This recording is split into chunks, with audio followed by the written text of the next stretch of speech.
More than 775,000 people in the United States have died from COVID-19, a staggering figure. Left behind are tens of thousands of children, some orphaned entirely after the parent or grandparent who cared for them died. In this report, co-produced with the NewsHour, Kaiser Health News correspondent Sarah Varney looks at the risk these grieving children face to their well-being, both in the short and long term.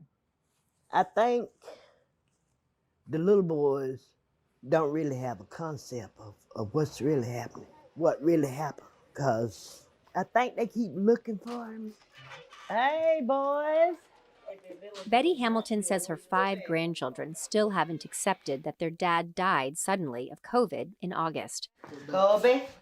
The boys, ages 4 to 10, came to live with her in Eastman, Georgia, because their mom is gone too. She died in a car crash years earlier, and they needed a home. Now, Betty's day is filled with helping her grandsons with homework. Yeah, we're going to hide this turkey. We're going to hide that turkey there. Yeah. And she spends endless hours in the kitchen trying to feed the growing boys. You going to go to help them? Cassius, you going to help them clean up too? The boys are among at least 140,000 children in the United States who have lost a parent or grandparent who cared for them to COVID, and these grieving kids face grave risks. It was Betty who told the boys about their dad. They looked at me like I was crazy. I'm hoping with me and my daughter that we could give them something to look forward, even though they don't have a mother and a father in their life. But you got a grandparent, granddad, grandmom, you got an aunt, you got an uncle, 24/7, anything you need. If only it were that simple. She gets no financial help for the boys from the government except food stamps and Medicaid. So that was the main struggle, just getting them clothing and just getting them fed. Their aunt, Carla Hamilton, tried to move the boys into her home in Gwinnett County, but her landlord said they weren't on her lease. Now, she frequently makes the trip, 3 hours each way, to help her mom figure out the basics, setting up a GoFundMe page and finding a bigger house, and caring for the boys' mental health.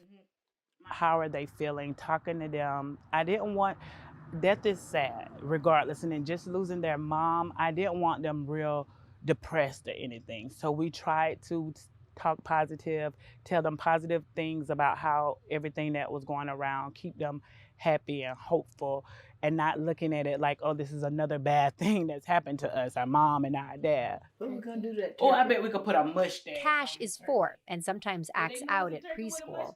Yeah. Will you show me how you build a giraffe? Okay, now you need a yellow block. Colby is 5 and in kindergarten. It's difficult for the younger boys to comprehend that their dad is really gone. Where do you think your dad is now? He's at his house. The older boys are dealing with complex emotions. And what about you, Christian? What were some of your favorite things to do with your dad? Play the game with him. It's hard to talk about, yeah.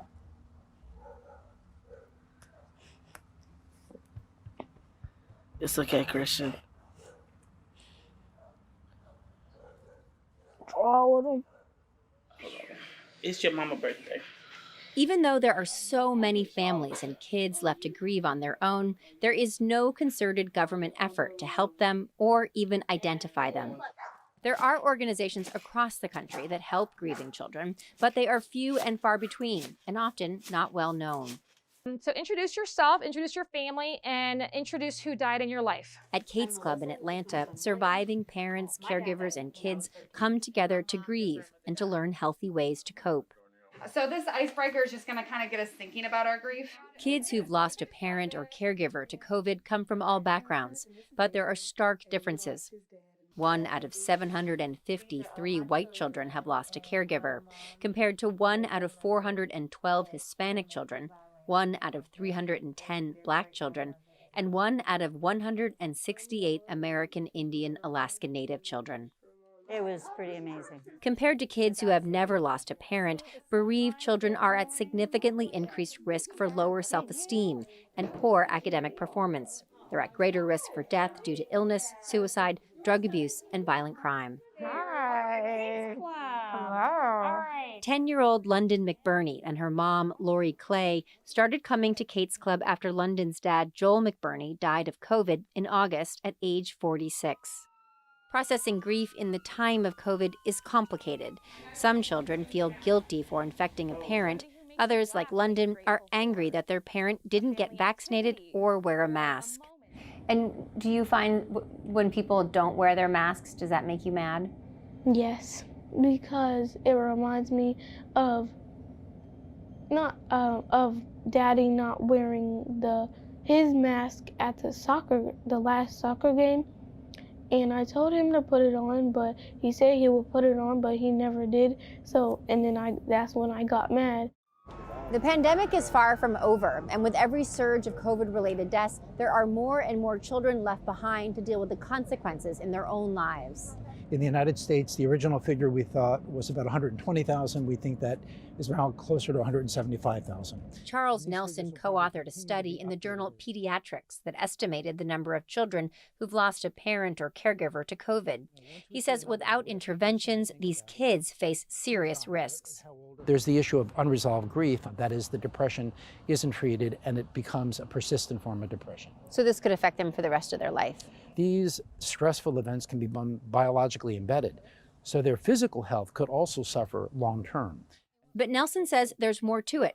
A child's entire life can unravel. Our instinct is to say how horrible a child has lost mom or dad.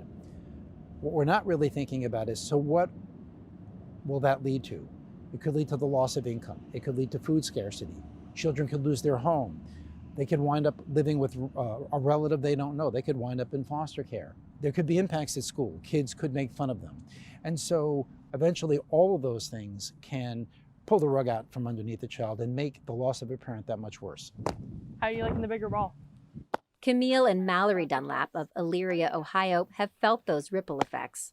Their father, Galen Lewis Dunlap III, died of COVID a year ago. Ready? Next one, put a tag on it. Mallory decided to quit college softball after a teammate called COVID a hoax. Camille faced a bully at school too, who said her dad abandoned them and didn't really die. He came up to me and told me my father went to go get milk and never came back. It drives me insane. I told the principal he got suspended.